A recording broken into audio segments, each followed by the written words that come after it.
صلوات پڑھیں محمد وآل محمد پر۔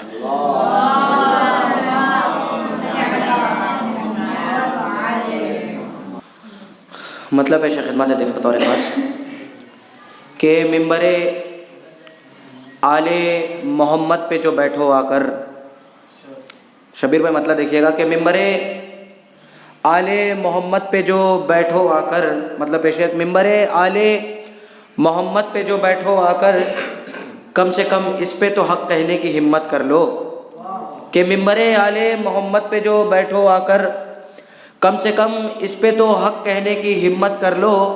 ارے لعنت قاتل زہرا پہ نہ کر پاؤ اگر، پھر تو ایک کام کرو خود پہ ہی لعنت کر لو۔ لعنت قاتل زہرا پہ نہ کر پاؤ اگر، پھر تو ایک کام کرو خود پہ ہی لعنت کر لو۔ چار مصرے دیکھیں گے کہ تہذیب سخن آیت قرآن سے لے کر، تہذیب سخن آیت قرآن سے لے کر میں باب تبرہ کا نیا کھول رہا ہوں، کہ تہذیب سخن آیت قرآن سے لے کر میں باب تبرہ کا نیا کھول رہا ہوں۔ کچھ لوگ قبیلے کے میرے مجھ سے خفا ہے، میں فاطمہ زہرا کے لیے بول رہا ہوں۔ کچھ لوگ قبیلے کے میرے مجھ سے خفا ہے، میں فاطمہ زہرا کے لیے بول رہا ہوں۔ مطلب دیکھیں کہ وہ آ کے غاصبوں کو نکالیں گے قبر سے۔ ابول بھائی، وہ آ کے غاصبوں کو نکالیں گے قبر سے، یہ معتبر خبر ہے کلام امام ہے۔ وہ آ کے غاصبوں کو نکالیں گے قبر سے، یہ معتبر خبر ہے کلام امام ہے۔ بعد ظہور مفتی سے پوچھے گی ذوالفقار، یہ کون کہہ رہا تھا تبرہ حرام ہے؟ بعد ظہور مفتی سے پوچھے گی ذوالفقار، یہ کون کہہ رہا تھا تبرہ حرام ہے؟ صلوات پڑھیں محمد وآل محمد پر۔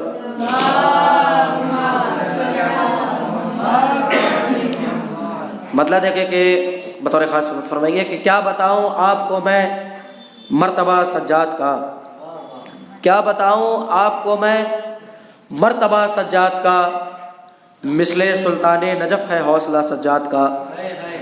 اپنے خطبوں سے الٹ کر رکھ دیا دربار کو، اپنے خطبوں سے الٹ کر رکھ دیا دربار کو۔ ناتوانی میں بھی کیا تھا دبدبا سجاد کا، ناتوانی میں بھی کیا تھا دبدبا سجاد کا۔ آج بھی گلریز آتی ہے صدا زنجیر سے، آج بھی گلریز آتی ہے صدا زنجیر سے، میں ابھی زندہ ہوں یہ ہے معجزہ سجاد کا، میں ابھی زندہ ہوں یہ ہے معجزہ سجاد کا۔ کہ چار مصرے دیکھیں بالکل تازہ ہے، صلوات پڑھیں محمد وآل محمد پر۔ جو میری ماں نے میرے واسطے دعا کی ہے، عظیم بھائی، جو میری ماں نے میرے واسطے دعا کی ہے، ہر ایک فن میری شہزادی نے عطا کی ہے۔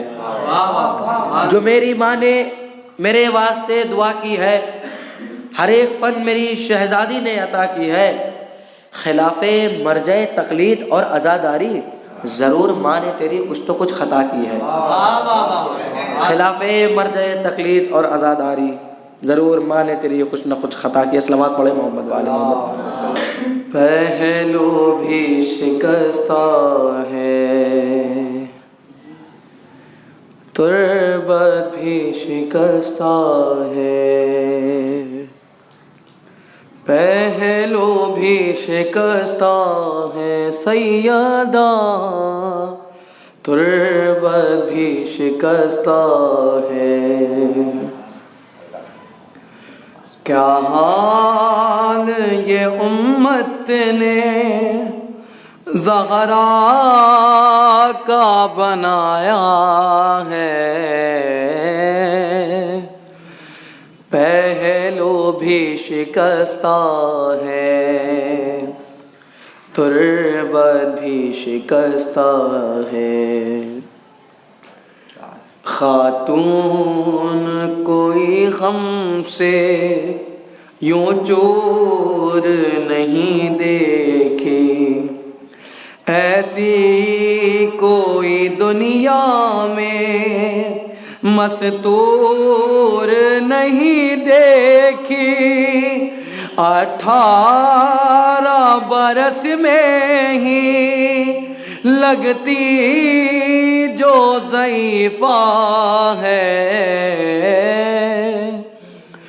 پہلو بھی شکستہ ہے، تربت بھی شکستہ ہے، دربار میں ظالم نے کی ایسی پذیرائی، حق کس طرح سے تو بی بی پھر لوٹ کے گھر آئی، بالوں کی سفیدی نے سب حال سنایا ہے، پہلو بھی شکستہ ہے، تربت بھی شکستہ ہے، پہلو بھی شکستہ ہے، تربت بھی شکستہ ہے۔ تو روتی رہی گھر میں حیدر سے بھی چھپ چھپ کے، عصمت کی طرح دکھ بھی پردے میں رہے تیرے، کچھ درد تیرے بی بس جانتی فضا ہے، پہلو بھی شکستہ ہے، تربت بھی شکستہ ہے، دو ایسے جنازے ہیں تاریکی میں جو اٹھے، بس گھر کے ہی لوگوں نے دونوں کو دیے کاندھے، ایک فاطمہ زہرا ہے، ایک بالی سکینہ ہے، بی بی نہ ملا اب تک اولاد امیہ کی، باقی ہے جفا اب تک، رونے پہ بھی پہرا تھا، تربت پہ بھی پہرا ہے، پہلو بھی شکستہ ہے، تربت بھی شکستہ ہے۔ محمد وآل محمد صلوات۔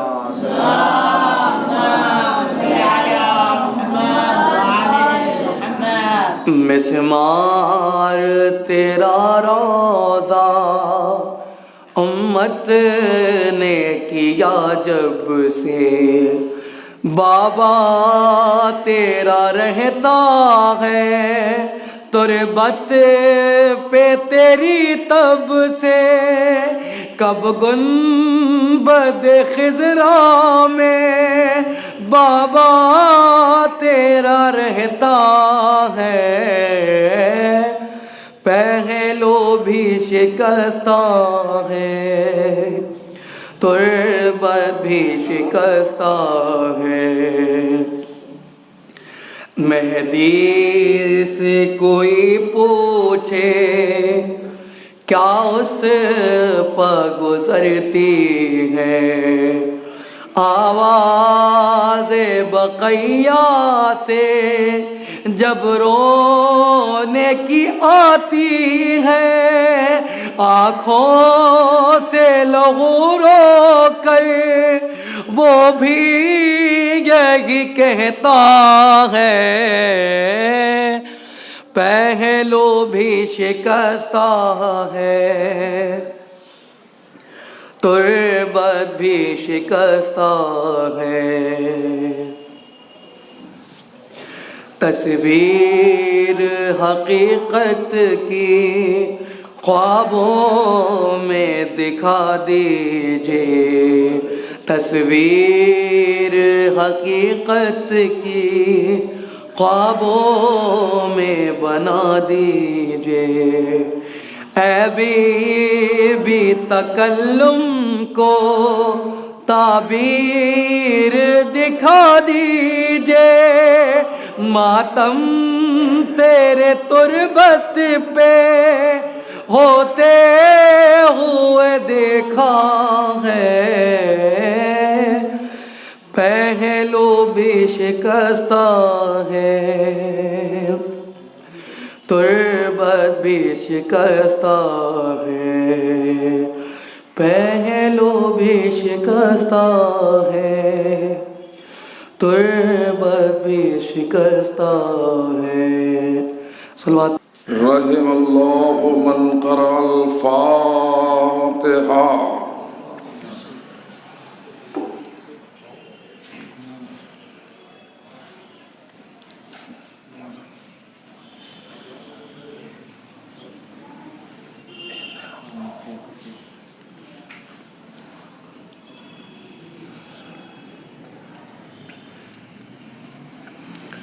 حسبنا اللہ ونعم الوکیل، نعم المولا ونعم النصیر۔ اعوذ باللہ السمیع العلیم من الشیطان الرجیم،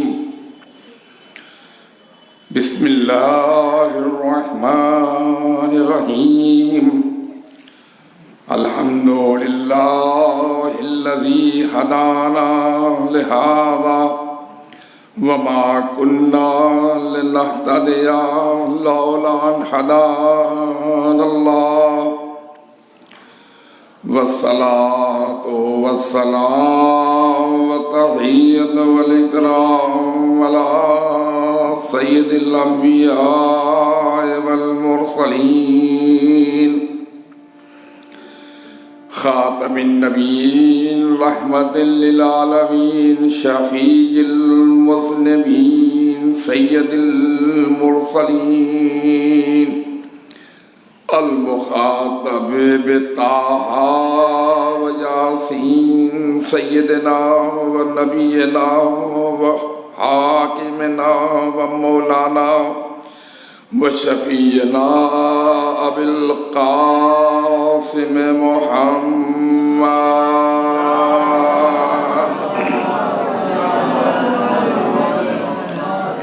وآله الطيبين الطاهرين المعصومين المظلومين الغر الميامين الصادقين الذاكرين المذكورين، الذين أذهب الله عنهم الرجس وطهرهم تطهيرا۔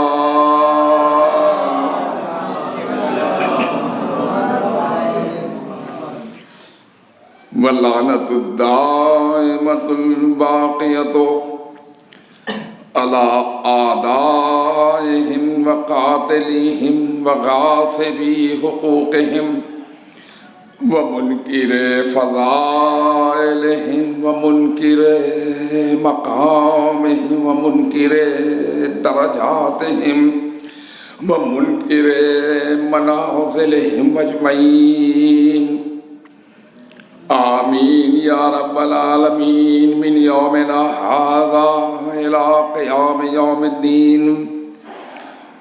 أما بعد، فقد قال الله سبحانه تبارك وتعالى في القرآن المجيد وقوله الحق، بسم الله الرحمن الرحيم، وَلَنَبْلُوَنَّكُمْ بِشَيْءٍ مِّنَ الْخَوْفِ وَالْجُوعِ وَنَقْصٍ مِّنَ الْأَمْوَالِ وَالْأَنفُسِ وَالثَّمَرَاتِ وَبَشِّرِ الصَّابِرِينَ الَّذِينَ إِذَا أَصَابَتْهُم مُّصِيبَةٌ قالوا انا للہ وانا الیہ راجعون اولئک علیہم رحمۃ من ربہم ومغفرہ واولئک هم المہتدون۔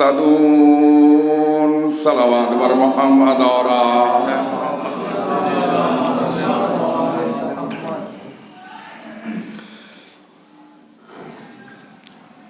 تمام اقوال اور تمام احادیث اور قرآن مجید کے بیانات کی روشنی میں یہ بات واضح ہے کہ دنیا ہمیشہ رہنے کی جگہ نہیں ہے، اور جو بھی آیا ہے اسے واپس جانا ہے اور آخرت کی زندگی کو اختیار کرنا ہے۔ اور اس سلسلے میں بڑے بڑے علم والے بھی آئے اور واپس چلے گئے، بڑے بڑے فضل والے بھی آئے اور واپس چلے گئے، بڑے بڑے روحانیات بھی آئے اور واپس چلے گئے، اللہ کی طرف سے مقرر کیے ہوئے انبیاء بھی آئے، مرسلین بھی آئے، اولو العزم پیغمبر بھی آئے، اللہ کے پیغام پہنچانے والے بھی آئے، رسالت لے کر آئے، شریعت لے کر کے آئے، احکام خدا لے کر کے آئے، سب کے سب واپس چلے گئے۔ اور انہوں نے جاتے جاتے دنیا سے کوئی حصہ نہیں لیا تو آخرت کا حصہ لیا۔ دنیا سے کوئی چیز لے کے نہیں گئے، آخرت کا سامان لے کر کے گئے ہیں۔ اور یقیناً اتنی بڑی شخصیتیں آسانی سے پیدا نہیں ہوتی ہیں، شخصیتیں آسانی سے نہیں بنتی ہیں، بڑی مشکل ہے۔ اور اسی موضوع کے اوپر آپ کے سامنے آج میں آپ کے عرض کروں گا کچھ باتیں۔ بہت ہی اہم منزل ہے عزیزان محترم کہ وجود خدا کو پروردگار عالم نے ایک قوت عطا کی ہے، ایک وزن عطا کیا ہے، ایک قیمت عطا کی ہے، معمولی چیز نہیں ہے وجود خدا، اور اس میں انسان کا مرتبہ سب سے بلند ہے۔ صلوات پڑھیں بر محمد اور آل محمد۔ تو ایک مرتبہ سورہ آج مجلس چہلم ہے 40ویں کی مجلس ایک ایسے جواں مرد کی، ایک ایسے مومن کی جس کا انتقال خلاف توقع ہو گیا، اور کل تک وہ ہمارے ساتھ تھے اور آج وہ ارواح کے ساتھ ہیں۔ کل تک مجلس حسین میں آتے تھے، آج بارگاہ حسین میں موجود ہیں۔ تو آپ حضرات سے گزارش ہے کہ ایک مرتبہ سورہ الحمد اور 3 مرتبہ سورہ توحید کی تلاوت فرما کر جناب محمد جاوید صاحب نے جناب محمد اسماعیل صاحب کی روح کو ایصال فرمایا۔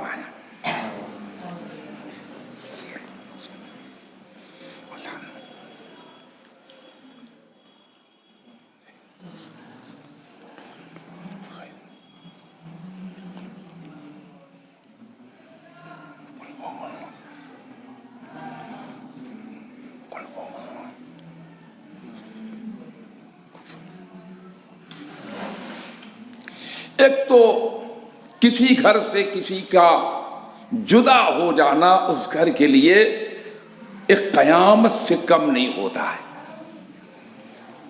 کسی بھی انسان کا، چاہے وہ بوڑھا ہو چاہے وہ جوان ہو، جدا ہو جانا اس گھر کے لیے ایک مصیبت ہے، ایک قیامت ہے۔ لیکن اگر کوئی غیر متوقع طور پر جس کی عمر اس قابل نہیں ہے کہ وہ ابھی دنیا چھوڑ کر جائے اور وہ چلا جائے، تو اس کا ایک غم ایسا ہوتا ہے کہ جو گھر والوں کے لیے بھلانے سے بھی نہیں بھلایا جا سکتا ہے، وہ غم مٹانے سے بھی نہیں مل سکتا ہے، وہ غم فراموش کرنے سے بھی فراموش نہیں ہو پاتا ہے، وہ ایک عظیم غم ہوتا ہے۔ اور اس کی وجہ کیا ہے آپ توجہ فرمائیں. ایک طرف تو رشتہ داری کا غم ہے کہ رشتہ دار جدا ہو گیا ہے، اور ایک طرف اللہ کی اس مخلوق کا غم ہے کہ جسے اللہ نے قوت اور قیمت عطا کی ہے. صلوات پڑھیں بر محمد اور آل. دو حیثیت سے غم ہوتا ہے عزیزان محترم، اور اسی کے لیے میں آپ کے سامنے قرآن مجید کی آیت میں نے پیش کی ہے. وَلَنَبْلُوَنَّكُمْ بِشَيْءٍ مِّنَ الْخَوْفِ وَالْجُوعِ وَنَقْصٍ مِّنَ الْأَمْوَالِ وَالْأَنفُسِ وَالثَّمَرَاتِ بَشِّرِ الصَّابِرِينَ الَّذِينَ إِذَا أَصَابَتْهُمْ مُصِیبَةٌ قَالُوا إِنَّا لِلَّهِ وَإِنَّا إِلَیْهِ راجعون. ہم تم کو آزمائیں گے، ہم تمہاری آزمائش کریں گے، ہم تمہارا امتحان لیں گے. کون کہہ رہا ہے؟ اللہ کہہ رہا ہے، پروردگار کہہ رہا ہے ہم تمہیں آزمائیں گے. کچھ خوف کے ذریعے سے، کچھ مالوں کے نقصان کے ذریعے سے، کچھ جانوں کے نقصان کے ذریعے سے، اور کچھ پھلوں اور باغات کے نقصان کے ذریعے سے. اور اب اس موقع کے اوپر اے رسول آپ بشارت دے دیجئے ان لوگوں کو کہ جب ان کے پاس کوئی مصیبت آ جاتی ہے، مصیبت کا سامنا وہ کرتے ہیں تو کہتے ہیں انا للہ و انا الیہ راجعون، رضاً بقضائہ و تسلیما لامرہ. پروردگار آواز دے رہا ہے رسول ان کے لیے بشارت، ان کو جو انا للہ و انا الیہ کہہ رہے ہیں ان کو جنت کی بشارت دے دو. اور یہی وہ لوگ ہیں جن کے اوپر اللہ کی رحمت بھی ہے، اللہ کی طرف سے مغفرت بھی ہے. وَأُولَئِكَ هُمُ الْمُهْتَدُونَ، اور یہی وہ لوگ جو ہیں ہدایت یافتہ ہیں. سمجھ میں آئی بات آپ کے؟ یہاں تک تو قرآن کی آیت تھی جو میں نے پڑھ دی ہے. اب یہاں پر مسئلہ یہ ہے، اللہ کہہ رہا ہے جو صبر کرنے والے ہیں. تو اب یہاں پر صبر کرنے میں جماعت توجہ فرمائیں کہ کچھ لوگوں نے صبر کے معنی یہ لیے ہیں کہ جو میت کے اوپر گریہ نہ کرے، مرنے والے کے اوپر نہ روئے، اسے صابر کہتے ہیں. لیکن یہ چیز جو ہے یہ وہ لوگ کہتے ہیں جنہوں نے قرآن کو سمجھا ہی نہیں ہے، جنہوں نے قرآن کو سمجھا ہی نہیں ہے. عزیزان ملت، قرآن کا پڑھ لینا اور ہے، پڑھا دینا اور ہے.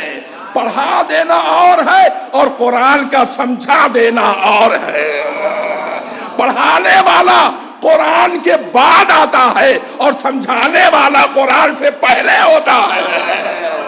صلوات پڑھیں بر محمد اور آل محمد.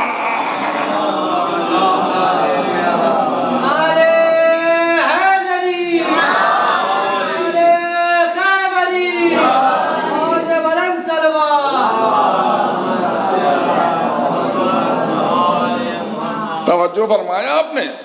تو پڑھا دینا اور ہے، پڑھ لینا اور ہے، پڑھا دینا اور ہے.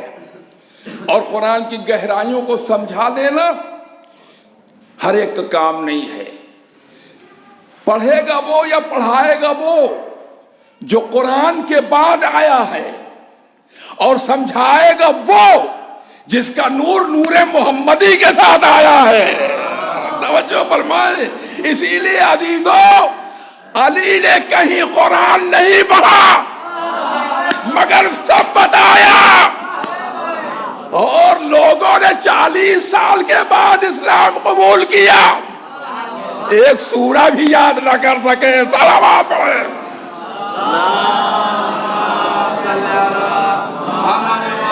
ایک اور صلوات پر محمد اور آل.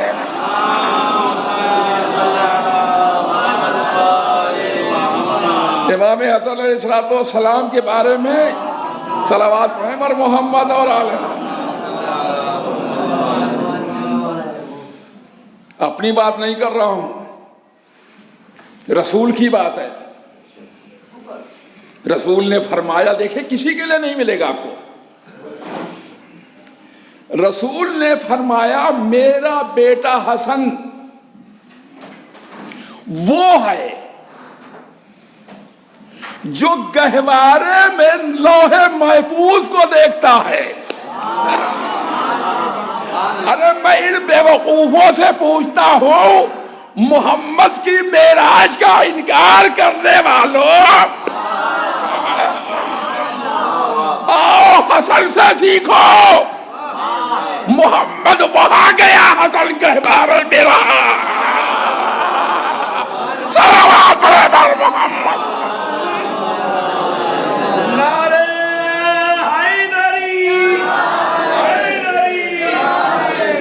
ماشاء اللہ. تو کہا میرا بیٹا حسن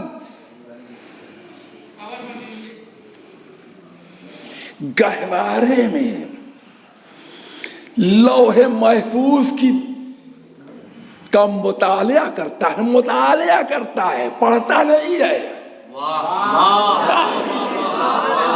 پڑھنا اور ہے، مطالعہ کرنا اور ہے. توجہ فرمایا. نبی کا قول ہے. کیا ہوتا پڑھتا ہے تو پڑھتا وہ ہے جس نے کبھی پڑھائی نہ ہو، وہ پڑھتا ہے. اور مطالعہ وہ کرتا ہے. آپ دیکھیے ہمارے ہاں نصاب میں داخل رہتا ہے، کچھ کتابیں نصاب کی ہوتی ہیں اور کچھ کتابیں مطالعے کی ہوتی ہیں. توجہ فرمایا آپ نے. کتاب نصاب والی جو ہے وہ پڑھائی جاتی ہے، اور مطالعے والی کتاب جو ہے وہ خود طالب علم پڑھتا ہے کیونکہ پڑھا ہوا ہوتا ہے. صلوات پڑھیں بر محمد اور آل محمد.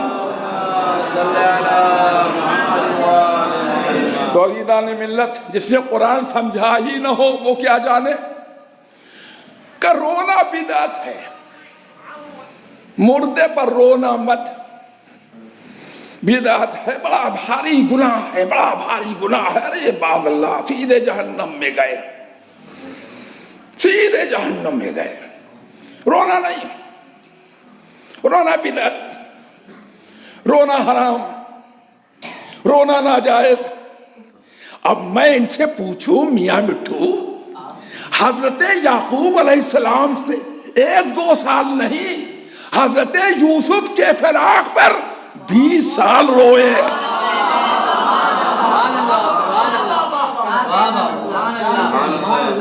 توجہ فرمایا، انہیں 20 سال تک روئے میاں. اور تم جو ہے 1 سال 1 دن نہیں رونا چاہتے ہو.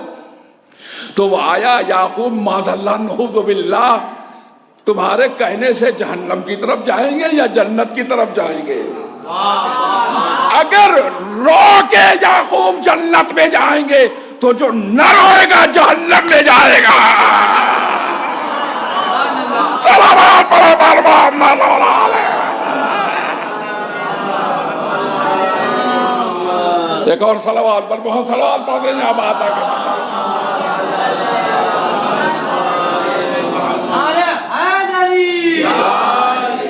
تو صبر کے معنی رونے سے پرہیز نہیں ہے. رونا تو فطرت ہے، انسان کی فطرت میں داخل ہے.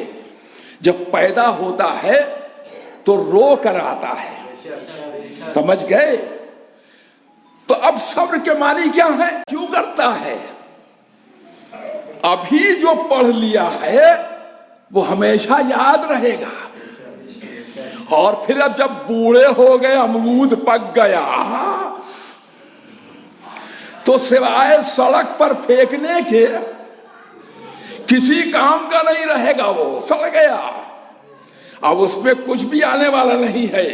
اسی لیے ایک صاحب ممبر میں جا کے کہتے ہائے ہائے کیا کروں میں نے یاد کیا مگر ایک سورہ بھی میں یاد نہ کر پایا.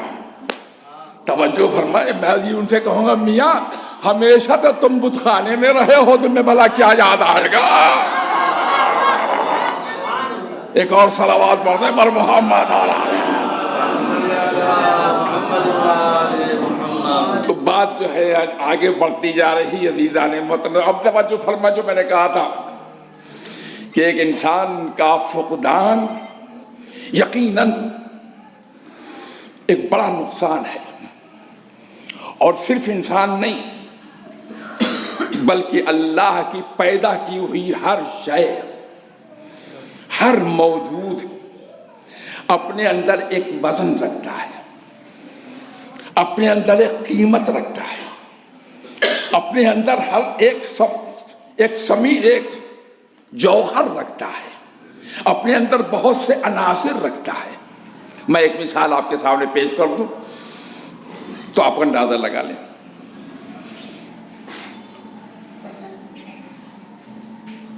امام جعفر صادق علیہ السلام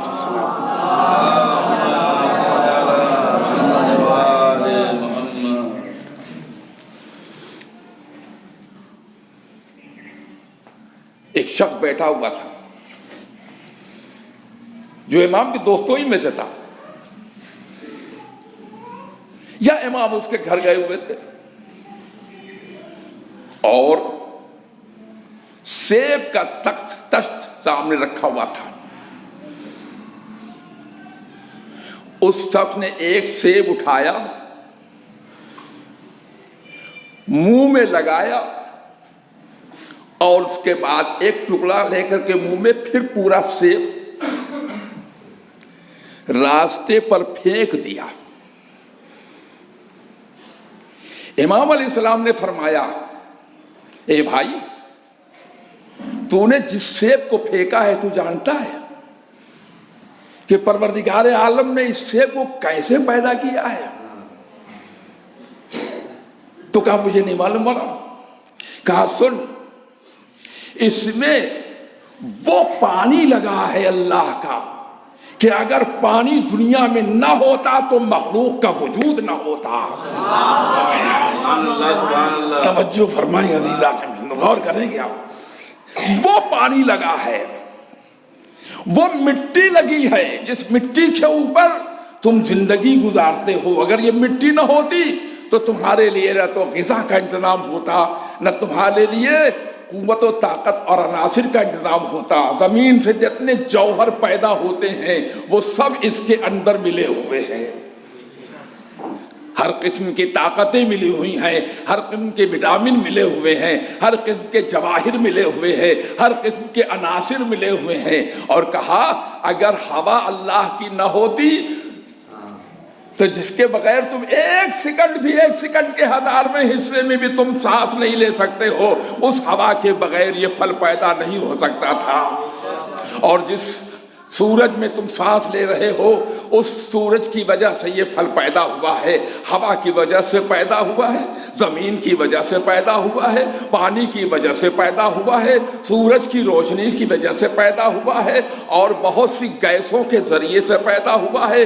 زہریلی گیسوں کو اس نے دور کیا ہے اور مفید گیسوں کو اپنے اندر جذب کیا ہے، تو ایک سیب پیدا ہوا ہے۔ جانتے ہو کتنی قیمت اس میں ہے؟ جانتے ہو کتنی طاقت اس میں ہے؟ جانتے ہو کتنی قوت اس میں ہے؟ کہا کا ارشاد فرمایا تم نے اس کو ایسے ہی پھینک دیا، تم نے سیب نہیں پھینکا ہے، اللہ کی قوت کو پھینکا ہے۔ صلوات پڑھے بر محمد۔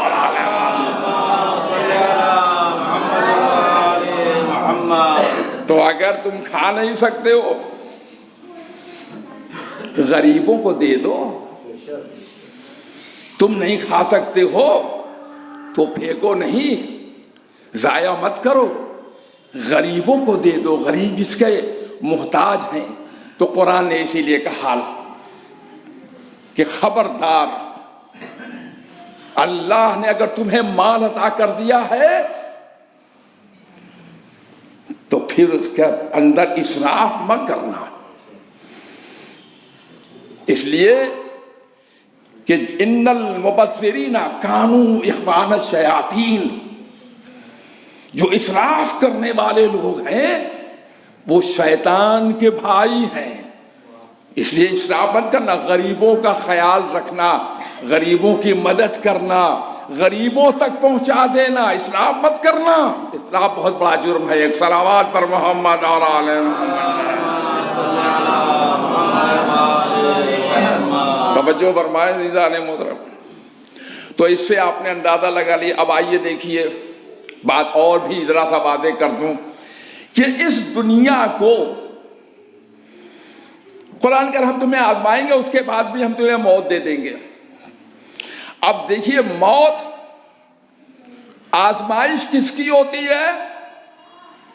آزمائش مسلمان کی ہوتی ہے، سمجھے؟ اور کافر آزمایا نہیں جاتا ہے، کافر پر عذاب نازل ہوتا ہے۔ اس کی مثال لکھنؤ میں وسیم رضوی ہے، وسیم رضوی ہے، قرآن کا انکار کیا، سیدھے جیل میں گیا۔ یہاں جیل ہے، وہاں جہنم ہے۔ توجہ فرما۔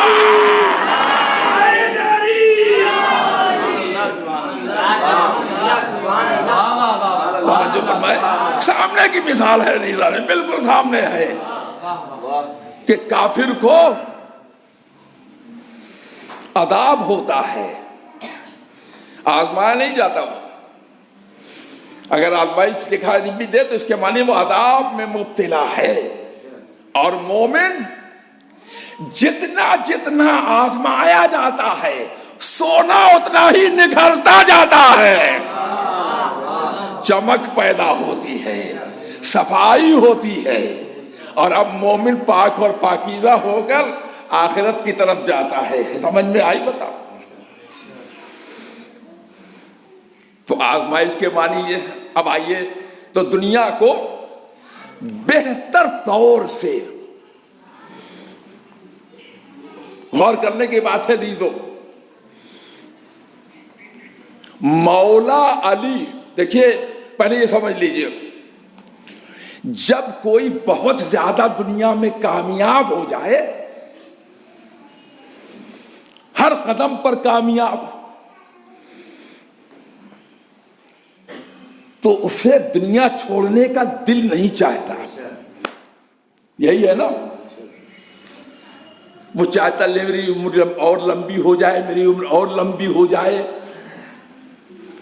فرعون کو 600 سال میں ایک مرتبہ چھینک آئی تھی، کبھی بیمار نہیں ہوا تھا۔ اس کے پاس کیا چیز کمی تھی؟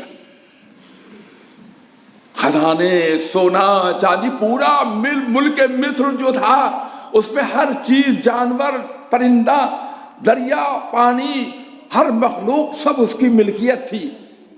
اس کا مالک وہ تھا، آپ کو لینا جا کر اس سے خرید کر کے لے لیجیے۔ اب آپ دیکھیں مولا، ہمارا علی مولا کتنا کامیاب ہے، کتنا کامیاب ہے۔ اب میں آپ کو سامنے گناتے جا رہا ہوں۔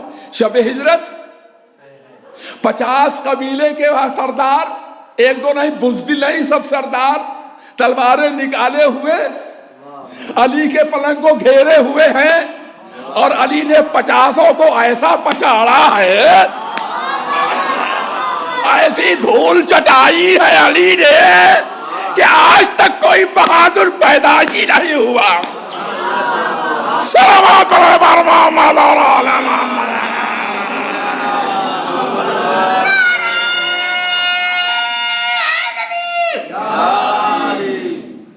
کوئی ایک بہادر پیدا ہوا تو دکھا دو۔ بنی امیہ میں سے بے ایمانی کرنے والے ملیں گے، لیکن میدان میں لڑنے والے نہیں ملیں گے۔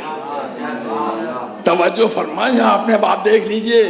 علی شب ہجرت سوئے، 50 کو پچھاڑا، یہ علی کی بہادری تھی۔ اثر دیکھو، حسن جیسا بہادر پیدا ہوا، حسین جیسا بہادر پیدا ہوا، عباس جیسا بہادر پیدا ہوا، جعفر جیسا بہادر پیدا ہوا، عثمان جیسا بہادر پیدا ہوا، علی کے بیٹے بہادر پیدا ہوئے، کربلا میں جہاد کرنے والے پیدا ہوئے، قیامت تک پیدا ہوئے، امام زمانہ پیدا ہوا۔ صلوات پڑھیں بر محمد اور آل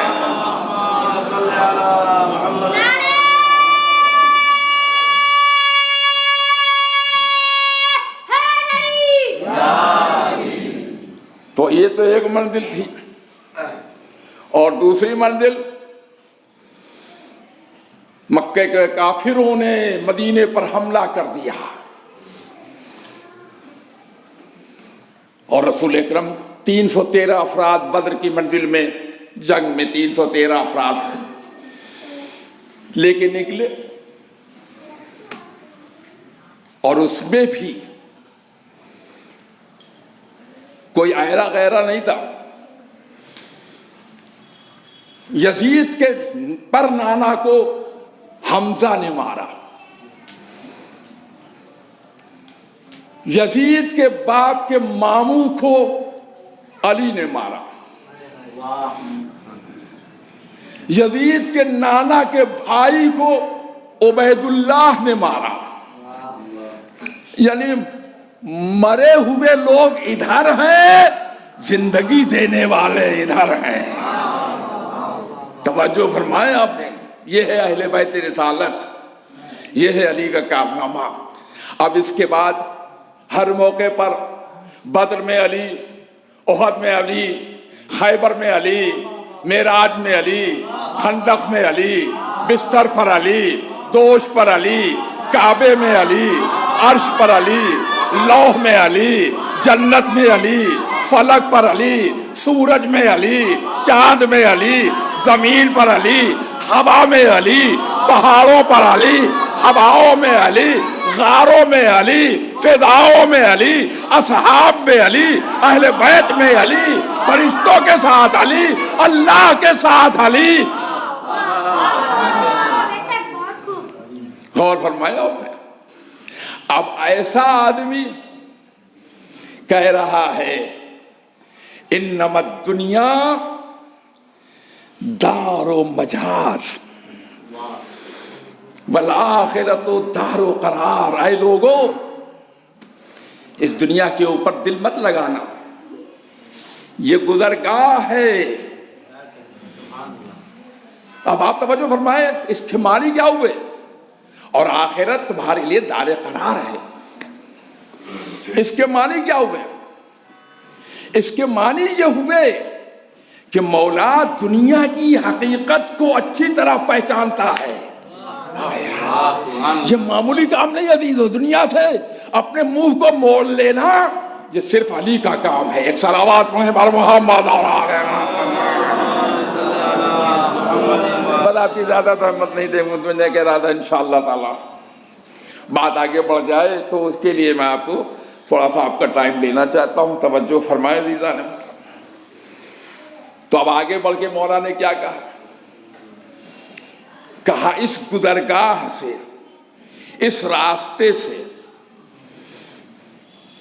جو کچھ بھی لے سکتے ہو لے لو۔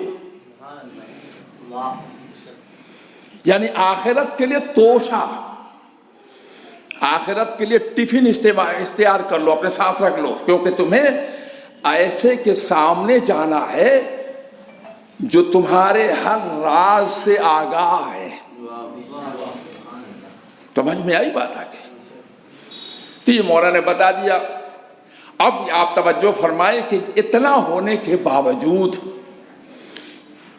اب دیکھیں، میں انسان کی بات، اپنے آپ کے گھر کی بات، میں اپنے گھر کی بات نہیں کر رہا ہوں۔ جو جدا ہو گیا وہ بہرحال اپنے گھر والوں کے لیے قیمتی ہے، اور میں نے آپ کو بتا دیا کہ ہر شے دنیا کی قیمتی ہے، جیسا کہ امام جعفر صادق علیہ السلام نے ارشاد فرمایا۔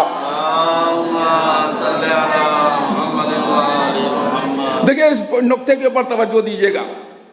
تو اتنی قیمتی ہے چیز، انسان بھی قیمتی ہے، انسان اور ہر شخص کے لیے اس کے گھر والے قیمتی ہیں، اس کی اولاد قیمتی ہے، اس کا بھائی قیمتی ہے، اس کی بہن قیمتی ہے، اس کی ماں قیمتی ہے، اس کا باپ قیمتی ہے۔ سمجھ میں آ رہی بات؟ اس کے بعد بھی اللہ کہہ رہا ہے کہ ہم آخرت کو ہم نے تمہارے پیدا کیا ہے۔ اس کے معنی سمجھ میں آ جانا چاہیے کہ یہاں کچھ نہیں ہے، سب کچھ وہاں ہے۔ صلوات پڑھیں بر محمد اور آل محمد۔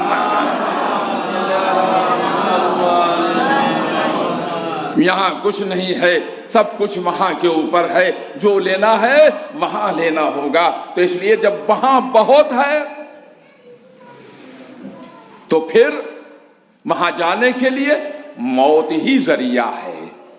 اور اب موت مشکل کا وسیلہ نہیں ہے، مشکل کا ذریعہ نہیں ہے، بلکہ موت ایک بشارت ہے. مشکل کافر کے لیے ہے، مومن کے لیے بشارت ہے. سمجھ میں آیا؟ جو مسلمان ہے، اب آپ نے بات توجہ فرمائے، آخرت کس کی ہے یہ بھی سن لیجیے. آخرت کس کی ہے؟ آخرت کس کی ہے؟ تو میں ایک جملے میں کہہ دوں، آخرت اس کی ہے جس نے زبان کے اوپر لا الہ الا اللہ اور محمد رسول اللہ کا کلمہ جاری کر لیا، اس کی ہے. اور اسی وجہ سے امام رضا علیہ السلام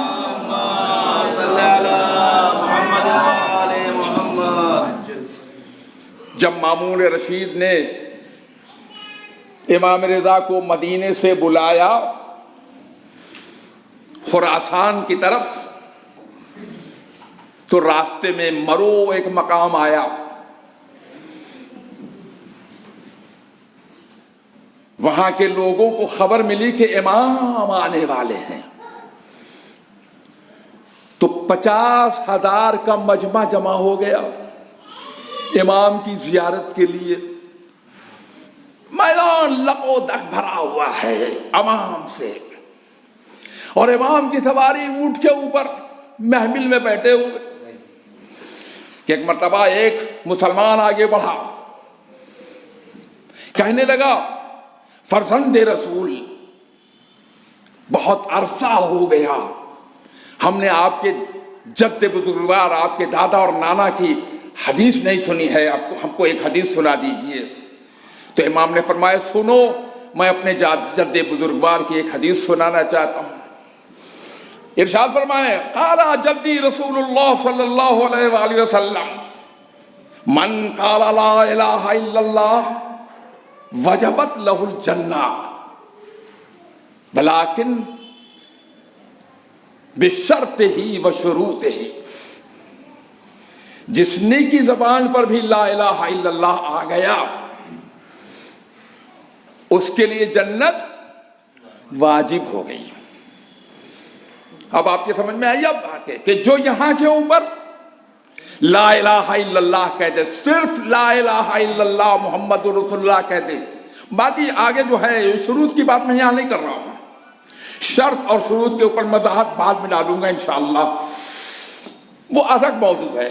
یہاں کے اوپر جس نے بھی لا الہ الا اللہ کہہ دیا اور محمد رسول اللہ کہہ دیا، جنت اس کے اوپر واجب ہو گئی.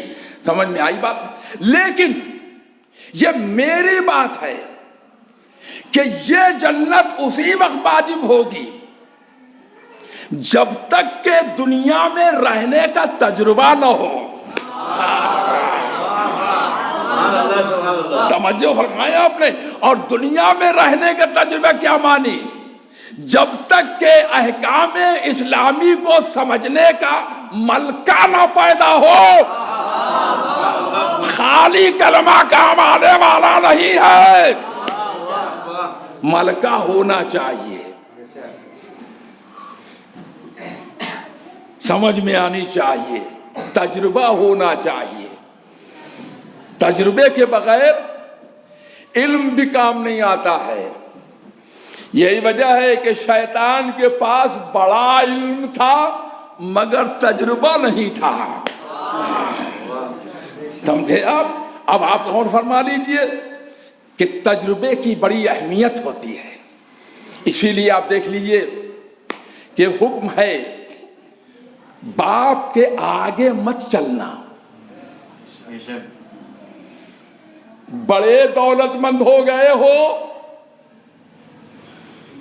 تو باپ کو کبھی حقیر مت سمجھنا. کیا کہنے واہ. سمجھے آپ؟ بہت اونچے ہو گئے ہو تو باپ کے سامنے زبان مت لڑانا، کیونکہ باپ باپ ہے اور تم ہو. اچھا باپ ہے تو کیوں باپ ہے اور تم ہو تو کون؟ اس لیے کہ وہ تجربہ رکھتا ہے، تم تجربہ نہیں رکھتے. توجہ فرمایا. وہ تجربہ رکھتا ہے، تم تجربہ نہیں رکھتے. اس لیے جب باپ آ جائے، کتنے ہی پڑھے لکھے ہو میاں تم، جب آپ آ جائے کھڑے ہو جاؤ.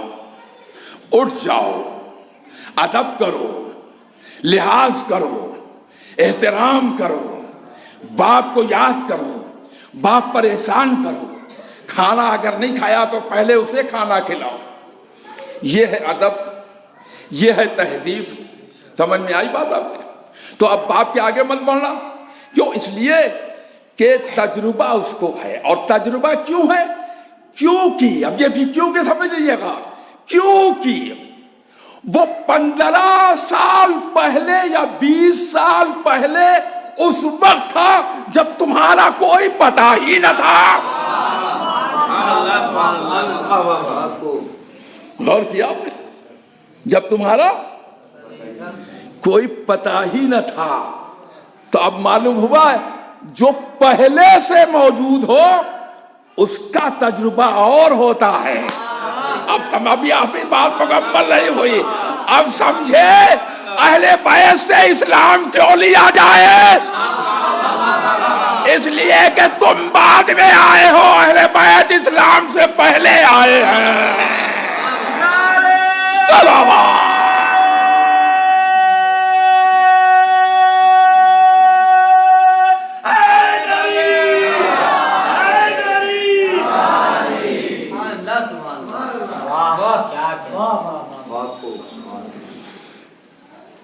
تو باپ کا احترام کیوں ہے؟ کیونکہ وہ تم سے پہلے سے ہے. نہیں جس پر مولانا نکاح پڑھ رہے تھے تم, اللہ میاں جلدی سے وہ بھیج دے, جلدی سے مجھے بھیج دے, تمہارا کہیں پتہ ہی نہیں تھا. تو اب توجہ فرما لیجئے کہ نبی نے فرمایا میرا نور سب سے پہلے خلق ہوا. اور بات اگر یہیں پہ ختم ہو جاتی تو ختم کر دیتی ہو جاتی. نبی نے ارشاد فرمایا میرے نور کے ساتھ ساتھ علی کا بھی نور ہے. توجہ فرمایا, میرے نور کے ساتھ ساتھ علی کا بھی نور ہے. مجھ سے علی کو الگ مت سمجھنا. سبحان اللہ سبحان اللہ. اس سلسلے میں ایک اہل سنت برادر اہل سنت نے اپنی تقریر میں کہا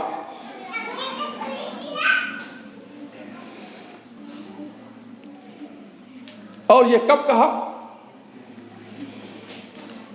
جب پاکستان کے اندر شاہ قلندر لوگوں نے کہنا شروع کیا. کیا کہا؟ علی کا پہلا نمبر, علی کا.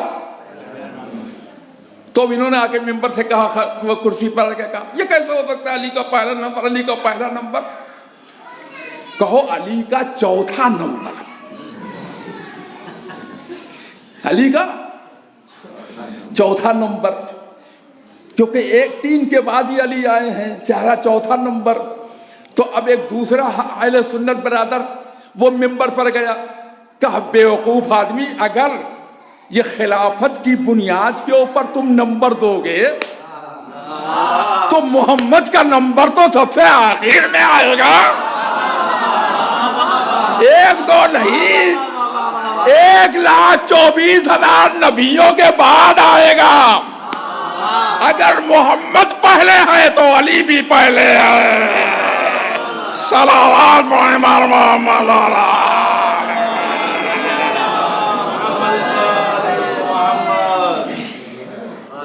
توجہ فرمایا آپ نے.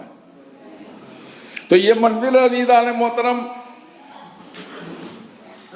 کہ آخر میں آنے سے نہیں ہوتا ہے کچھ. تو آپ دیکھیے وہ بات رہ گئی, آگے بڑھ جائے. اپنے نوجوانوں کے لیے بتا رہا ہوں میں, ایک کسان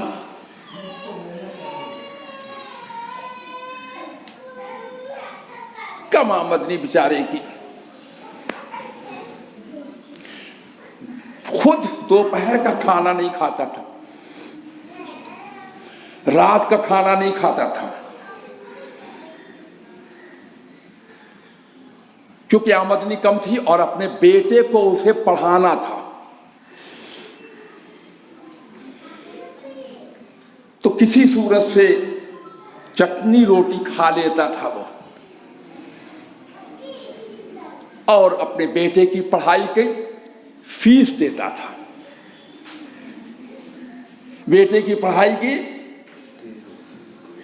قیمت ادا کرتا تھا، بیٹے کو کوئی تکلیف نہ ہونے پایا،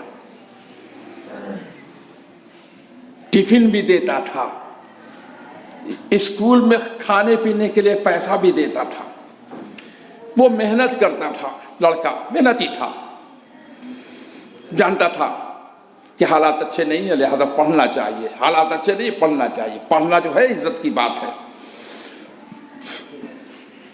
پڑھتے پڑھتے پڑھ لیا، بہت پڑھ لیا، بہت پڑھ لیا، اور اس پڑھائی کی بنیاد پر اسے ڈائریکٹ ڈپٹی کمشنر بنا دیا گیا، پڑھنے کی بنیاد پر، پڑھائی کے اوپر، اور 2-1 سال رہنے کے بعد ملازمت پر ترقی ہو گئی، کمشنر بنا دیے گئے۔ اب جب کمشنر بنا دیے گئے تو کمشنر کیا معنی ہوتے ہیں؟ کمشنر ہوتا ہے 5 ضلعوں کا مالک، اس کے انڈر میں کلکٹر بھی ہوتا ہے، ڈپٹی کلکٹر ہوتا ہے، تحصیلدار ہوتا ہے، ایس پی ہوتا ہے، سب اس کے انڈر میں ہوتے ہیں، سب اس کے انڈر میں ہوتے ہیں، ماتحت ہوتے ہیں۔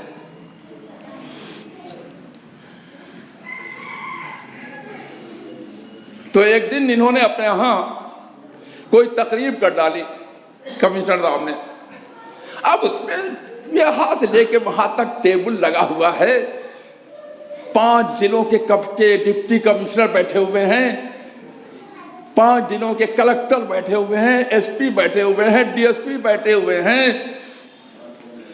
اور انسپکٹر وغیرہ کی تو کوئی حیثیت نہیں ہے، وہ تو بیروں کی طرح کام کر رہے تھے۔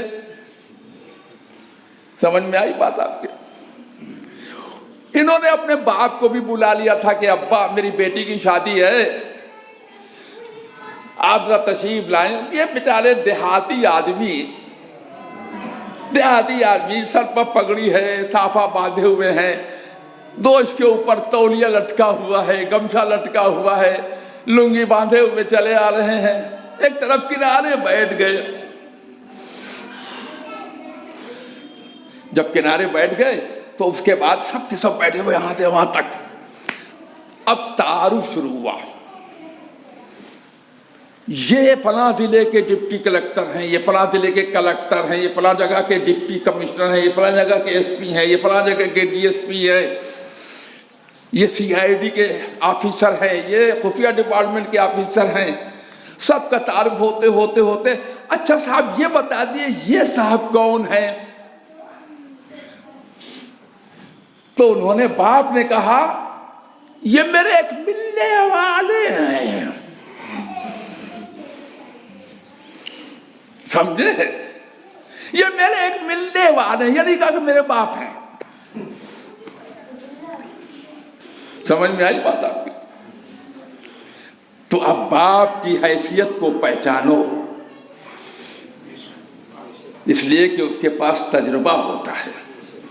اب آئیے میں آپ کو بتا دوں کہ یقیناً لا الہ الا اللہ محمد رسول اللہ کہہ دینے والا سیدھا جنت میں جائے گا، لیکن اس کے لیے اللہ نے 2 سواری رکھی ہے، اس کے لیے اللہ نے 2 ستون رکھے ہیں، اس کے لیے اللہ نے 2 تخت رکھے ہیں، اس کے لیے اللہ نے 2 ایوان رکھے ہیں، اس کے لیے اللہ نے 2 گنبد رکھے ہیں، اور ایک گنبد کا نام ہے محبت فاطمہ، اور دوسری گنبد کا نام ہے ولایت علی ابن ابی طالب علیہ السلام۔ جو فاطمہ کو رلائے گا، لاکھ کلمہ پڑھو جنت میں نہیں جا سکتے، اور جو علی کا حق چھینے گا، لاکھ نمازیں پڑھو جنت میں نہیں جا سکتے۔ صلوات پڑھو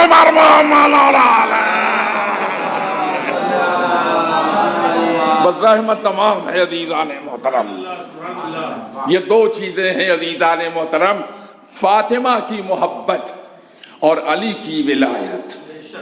نبی نے فاطمہ کے لیے کہا جس نے میری بیٹی کے اوپر ذرا بھی مکھی کے برابر ظلم کیا جنت اس پر حرام ہے. واہ واہ واہ. ہے نا؟ اور پھر حدیث میں آپ کے سامنے پیش کر دو. من احب ابنتی فاطمہ ہوا مئی فی الجنہ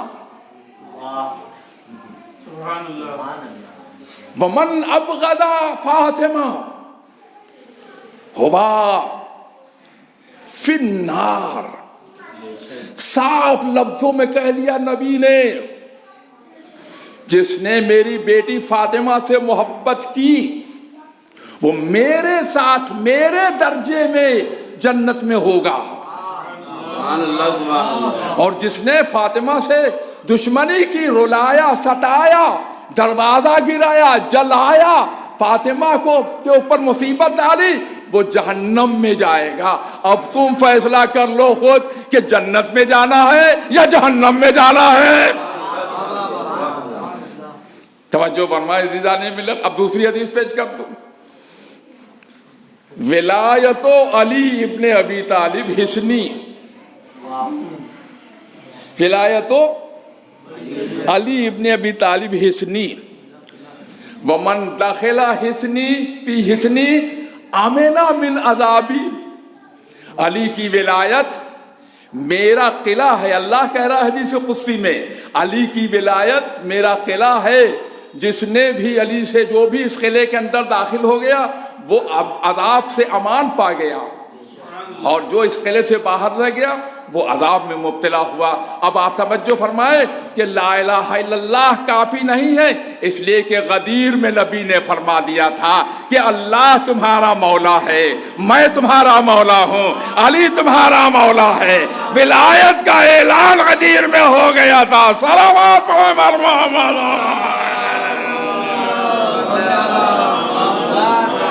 بس رحمت تمام ہے. عزیزان محترم آپ توجہ فرما لیں، غور کرنے کی بات ہے عزیزو. ہم دیکھتے ہیں عزیزان محترم اسلام کا یہ قانون ہے اور اسلام کا یہ حکم بھی ہے کہ جس کے گھر میں کوئی مصیبت نازل ہو جائے فوراً دوڑ کر جاؤ، اس کے لیے سہارا بن جاؤ. یہ مت دیکھو کہ کافر کے گھر میں موت ہوئی ہے، یہ مت دیکھو کہ مسلمان ہے یا نہیں ہے، یہ مت دیکھو کہ یہودی ہے یا کون ہے، یہ مت دیکھو کہ عیسائی ہے یا کون ہے، یہ دیکھو کہ انسان ہے. اگر اس کے گھر میں کوئی مر جائے تو اس کے لیے فوراً دوڑ کے جاؤ، کفن اور دفن کا انتظام کرو، اس کے گھر والوں کو سہارا دو، ان کے گھر والوں کے لیے بہترین الفاظ استعمال کرو، انہیں صبر کی تلقین کرو، ان کے ساتھ شریک غم ہو جاؤ. اگر ماتم کر رہے ہو تو ماتم کرو، اگر مجلس کر رہے ہو تو مجلس کرو. اسی لیے عزیزان محترم جب کسی برادران اہلت کی اہل سنت کا جنازہ ہوتا ہے تو اس میں شیعہ حضرات جاتے ہیں، اور جب کسی شیعہ کا جنازہ ہوتا ہے تو برادران اہل سنت آتے ہیں. علادانان حسینی غم کی منزل میں یہ نہیں دیکھا جاتا کہ مسلک کیا ہے، غم کی منزل میں نہیں دیکھا جاتا کہ فرقہ کیا ہے، غم کی مجلس پہ یہ نہیں دیکھا جاتا کہ قوم کیا ہے، غم کی مجلس پہ یہ نہیں دیکھا جاتا کہ قبیلہ کیا ہے، خاندان کیا ہے، بلکہ یہ دیکھا جاتا ہے ایک مصیبت کے بھائی ہوئی ہے گھر والوں کے اوپر. عزیزارو یہی اسلام کا قانون ہے. مگر ہائے کربلا میں نبی کا نواسا حسین علیہ السلام کا جنازہ پڑا رہ گیا. ارے کوئی نہ غسل دینے والا. اجرکم اللہ. نبی سے محبت کرنے والوں شرم کرنی چاہیے تمہیں. توجہ فرمائے، کیا حسین اس قابل نہ تھے کہ ان تھے تمہارے معاذ اللہ ظاہری طور پر تمہارے دشمن تھے، تم سمجھتے ہو، لیکن کیا اس قابل نہ تھے کہ ان کو غسل دیا جاتا، ان کو کفن دیا جاتا، ان کو دفن کیا جاتا؟ ہائے بجائے غسل و کفن کے لاشیں حسینی پر گھوڑے دوڑا دیے تم نے. ادھر کے گھوڑے ادھر دوڑے.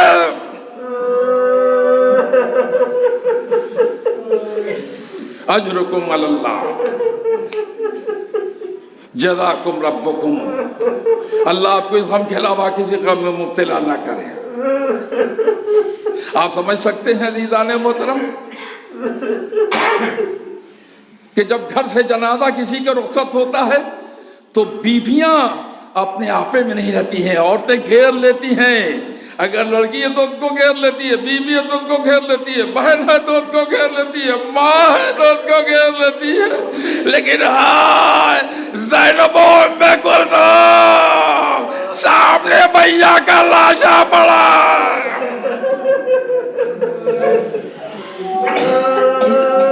اجرکم علی اللہ۔ عزاداروں بہنوں کا کیا عالم ہو رہا ہوگا۔ اجرکم اللہ، جزاکم اللہ۔ اللہ آپ کو اس غم کے علاوہ کسی غم میں مبتلا نہ کرے۔ عظیم منزل ہے کربلا کی منزل عزیزو، اور یہی وجہ ہے ایسا غم تھا کہ رسول اللہ بھی جو تھے وہ بے چین ہو گئے۔ ام سلمہ کے خواب میں آئے، پوچھا اے میرے وارث یہ سر پر خاک کیوں پڑی ہوئی ہے؟ کہا ام سلمہ میرا بیٹا مارا گیا۔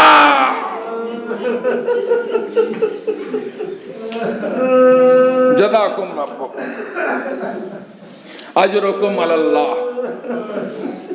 اے ام سلمہ میرا بیٹا مارا گیا۔ اے ام سلمہ میں کربلا سے آ رہا ہوں۔ اے ام سلمہ میں اپنے لال کو دفن کر کے آیا ہوں۔ اے ام حبیبہ، اے ام سلمہ جانتی ہو کیا ہوا ہے؟ میرے باپ میرے بیٹوں کو پانی بھی نہ دیا، آخری وقت میں ذبح کرتے رہے، قطرہ پانی بھی نہ دیا۔ آج 3 دن کا پیاسا میرا بیٹا۔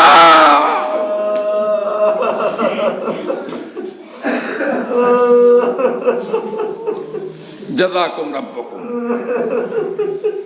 یہ میرے ہاتھوں میں کربلا کی مٹی لگی ہوئی ہے، یہ میرے پیروں میں جوتیاں نہیں ہیں، اس لیے کہ میں ننگے پیر کربلا گیا تھا اور کربلا سے آ رہا ہوں۔ توجہ فرمائیں عزیزان ملت، رسول کربلا بھی گئے تھے اور رسول نے ماتم بھی کیا ہے اور اب تک ماتم کرتے چلے آ رہے ہیں۔ اللہ حسینی آپ توجہ فرماتے ہیں، جب محرم کی تاریخ چاند نکلتا ہے تو فاطمہ قبر رسول پر جاتی آواز دیتی ہے بابا یہ محرم کا چاند نمودار ہو گیا۔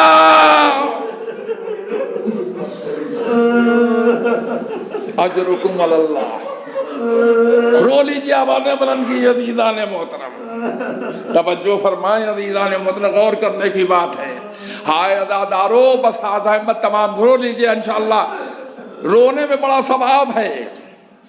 رسول اور اہل بیت رسول خوش ہوتے ہیں رونے سے، اس لیے کہ کربلا میں کوئی حسین پر رونے والا ہی نہیں تھا، ایک بھی نہیں تھا۔ اگر ایک ہوتا تو آج ہم نہ روتے، مگر کربلا میں کوئی بھی حسین پر رونے والا نہیں تھا۔ بس میں تمام کرنا چاہتا ہوں، سن لیجیے عزیزان محترم، غور کرنے کی بات ہے۔ رو لیجیے آپ، رونا رسول کو پسند ہے، رونا اہل بیت کو پسند ہے، رونا اللہ کو بھی پسند ہے۔ عزیزان محترم توجہ کرنے کی بات ہے عزیزو، ہائے کربلا میں حسین کیسے مارا گیا، نبی کا نواسا کس طرح سے شہید کر دیا گیا۔ آپ توجہ کریں، یہ تاریخ کو اٹھا کے دیکھیں، کیا اس کے لیے رونا نہیں ہے؟ کیا اس کے لیے ہم ماتم نہ کریں؟ کیا ہم غم نہ منائیں؟ رسول غم منا رہا ہے تو ہماری کیا حیثیت ہے میاں؟ رسول رو رہا ہے تو ہم کیوں نہ روئیں؟ توجہ فرمائیں۔ تو اب ایک گھر سے ایک جنازہ اٹھا، آپ نے دیکھا ہوگا بہنیں کیسا تڑپ تڑپ کے رو رہی ہیں، ماں کیسا رو رہی ہے۔ اب یہ بیٹا میرا واپس آنے والا نہیں ہے، بھائی رو رہے ہیں، میرا بھیا بڑا بھائی جو باپ کی جگہ پر تھا دنیا سے چلا گیا ہے۔ اب ان سب کی خواہش ہوتی ہے جنازے میں بڑا مجمع ہو، جنازے میں جو ہے وہ لوگ قبرستان تک جائیں، مجلس پہ لوگ آئیں، فاتحہ پڑھیں، قرآن خوانی پڑھیں۔ ہائے عزادارو، اب ذرا سید سجاد سے پوچھو کہ بابا کا لاشا کربلا کی جلتی ہوئی زمین پر پڑا ہوا تھا، ارے کوئی دفن کرنے والا نہیں۔ جزاکم ربکم۔ اور شبر ملعون کا ظلم تو دیکھو، بیویوں کو ادھر سے لے کے جا رہا ہے جہاں لاشیں پڑی ہوئی تھی۔ اپنے اپنے وارثوں کو دیکھ کر سب نے اونٹ سے اپنے کو گرا دیا۔ زینب نے حسین کی لاش پر، ام کلثوم نے عباس کی لاش پر، ام لیلہ نے علی اکبر کی لاش پر، ام فروا نے قاسم کی لاش پر، ہائے رباب نے علی اصغر کی قبر پر اپنے کو گرا دیا۔ اے میرے لال 6 مہینے کے بچے، تیری ماں رخصت ہو رہی ہے، جا رہی ہے، اجرکم اللہ۔ اے بھیا حسین، زینب جا رہی ہے، خدا حافظ، اجرکم اللہ۔ عزاداروں روتے روتے زینب نے ایک مرتبہ پلٹ کے دیکھا، سید سجاد ایک طرف کھڑے ہوئے ہیں مگر چہرہ اتنا متغیر ہے کہ عنقریب روح پرواز ہو جائے۔ دوڑ کے گئی، کہا بھائی بیٹا، اے سید سجاد میں کیا دیکھ رہی ہو؟ اے بیٹا یہ تمہاری کیا حالت ہے؟ کہا پھوپھی اماں، ارے جس کا بابا بغیر کفن کے پڑا ہو اس کا بیٹا۔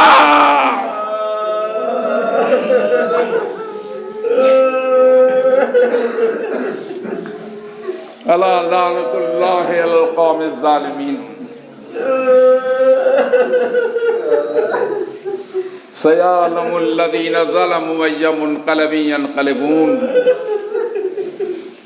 الہی و سیدی و مولائی و خالقی و رازقی، پروردگار مرحوم کو قبر میں آرام عطا فرما، ان کے درجات کو بلند فرما، ان کے ورثہ کو صبر عطا فرما، ان کی ماں کو قرار عطا فرما، ان کے عیال کو سکون عطا فرما، ان کے بچوں کو صبر عطا فرما، ان کی نسل کو قیامت تک جاری فرما، ان کے گھر میں آرام و چین عطا فرما، قبر میں انہیں آرام عطا فرما، ان کے گناہوں کو معاف فرما، اہل بیت کے ساتھ انہیں جگہ عطا فرما، امام زمان علیہ الصلوۃ والسلام کے ظہور میں تعجیل فرما، ماتم حسین